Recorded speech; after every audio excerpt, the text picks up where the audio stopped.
Hello guys, जय Shri Radhe Shyam. Welcome to my channel. Vrindavan में तो बहुत से मंदिर देखे हैं और सभी के दर्शन किए हैं, बट आज मैं जिनके दर्शन करने जा रही हूँ वो है चंद्रोदय मंदिर। ये मंदिर वृंदावन में सबसे ज़्यादा बड़ा मंदिर है। मंदिर के गेट से लेकर मंदिर के अंदर जाने तक मंदिर के प्रशासनों ने गाड़ियों की फ्री सेवा लगाई हुई है। इस मंदिर की खासियत है कि ये देखने में इतना ज़्यादा सुंदर है और पूरा मंदिर संगमरमर से बना हुआ है। अभी तक तो ये मंदिर पूरा रेडी नहीं है, आने वाले 5 सालों में ये रेडी होगा। मंदिर के ऊपर जाते ही हमें 108 महामंत्र का जाप करना होता है। जाप करके हम चले गए थे मंदिर के अंदर। ये देखिए, मंदिर इतना ज़्यादा बड़ा है और इतना सुंदर है कि क्या ही कहना। अंदर जाते ही सबसे पहले भगवान की कीर्तन सेवा हो रही थी।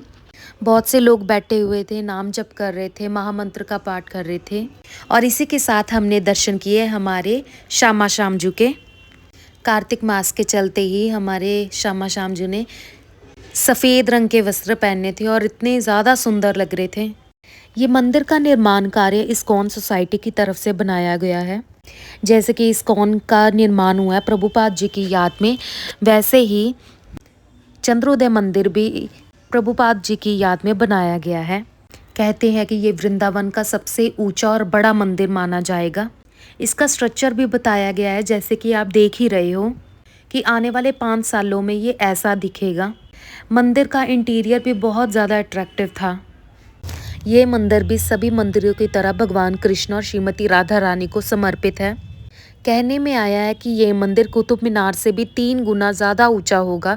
इतना ही नहीं, इस मंदिर की जो नींव है दुनिया की सबसे ऊंची इमारत बुर्ज खलीफा से भी 3 गुना गहरी होगी। ये काफ़ी अच्छा डिज़ाइन किया गया है। यहाँ पर हम शॉपिंग भी कर सकते हैं। इसी के साथ साथ ये मंदिर के अंदर लाइब्रेरी भी है।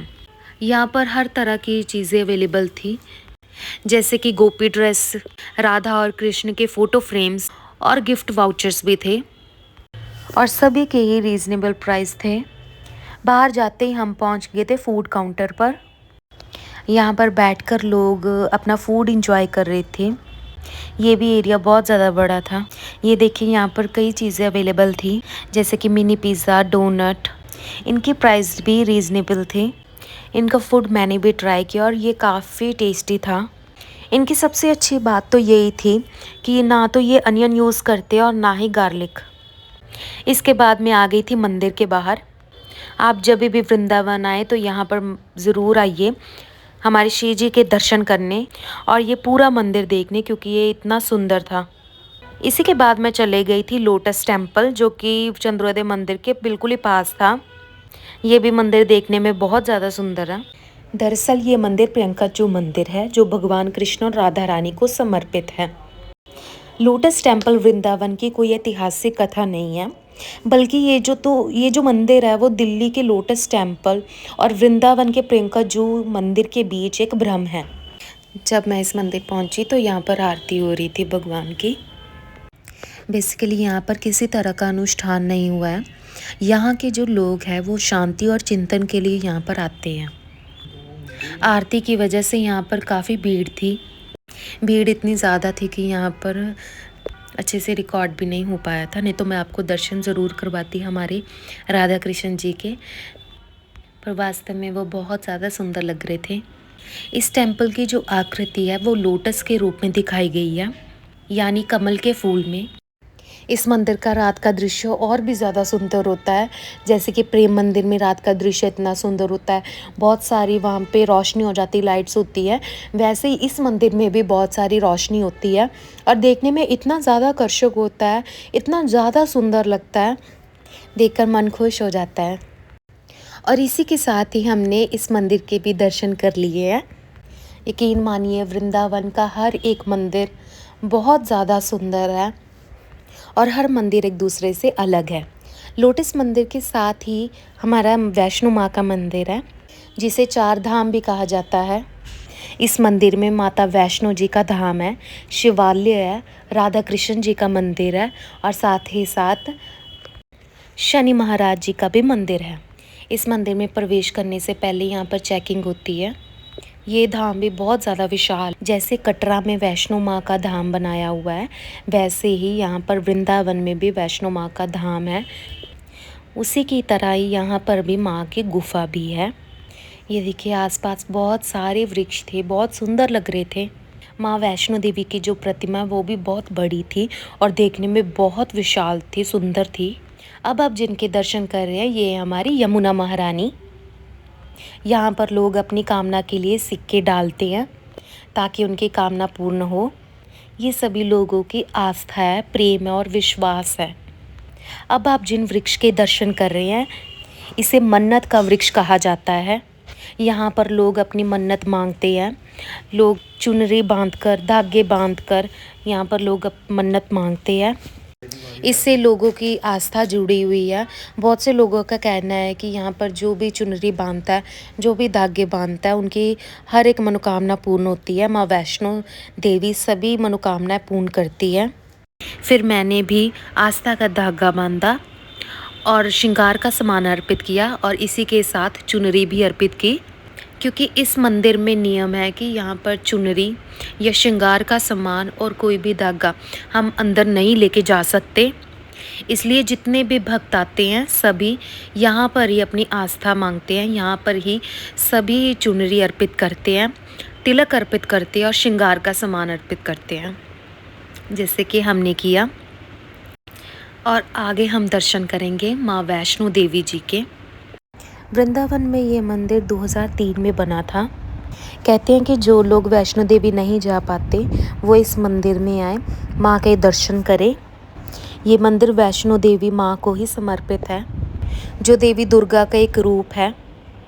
ये वृंदावन के प्रवेश द्वार छठी कला में स्थित है। ये देखिए माँ के दर्शन कीजिए, माँ बहुत ज़्यादा सुंदर लग रही थी। कहते हैं कि देवी वैष्णवी ने त्रेता युग में 3 देवियों महाकाली, महालक्ष्मी और महासरस्वती की सामूहिक शक्ति से जन्म लिया था, जिनका नाम वैष्णो देवी रखा गया था। उन्होंने मानव जाति के कल्याण के लिए रत्नाकर और उनकी पत्नी के घर एक कन्या के रूप में जन्म लिया था, जिसका नाम वैष्णवी रखा गया था। कटरा में वैष्णो देवी माँ 3 पिंडियों के रूप में स्थित है, पर यहाँ पर 3 पिंडियाँ नहीं हैं। माँ का एक बहुत बड़ा विशाल रूप है जो कि देखने में भी बहुत सुंदर और आकर्षक था। अब हमने दर्शन कर लिए थे। अब मंदिर के बाहर जाते ही यमुना जी के बिल्कुल सामने माँ सरस्वती जी विराजमान थी। अब हमने कर लिए थे माँ वैष्णो देवी जी के दर्शन।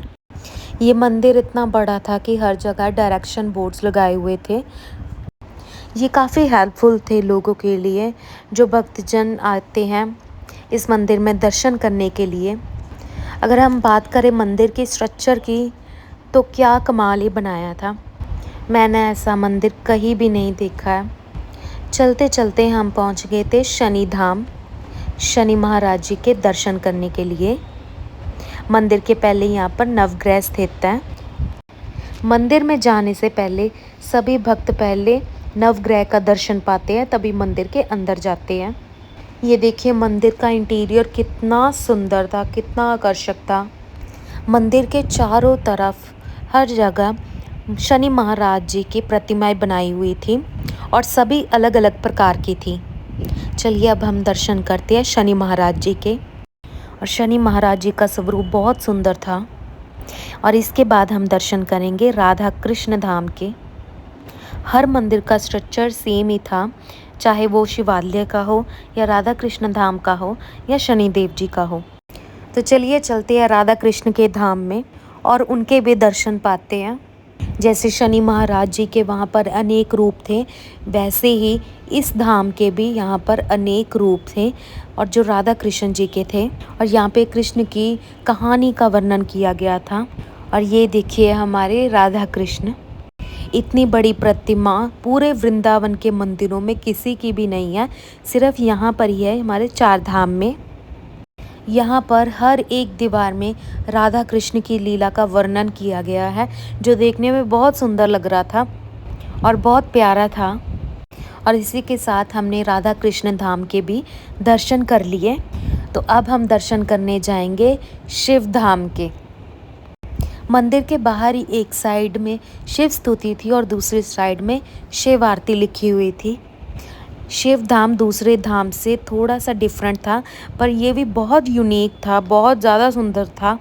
मैंने ऐसा मंदिर कहीं भी नहीं देखा है। यहाँ पर शिवलिंग भी विराजमान है। बहुत से भक्तजन शिवलिंग की पूजा कर रहे थे, उन्हें जल अर्पित कर रहे थे। हर मंदिर की तरह इस मंदिर में भी चारों तरफ शिव की प्रतिमाएं थी।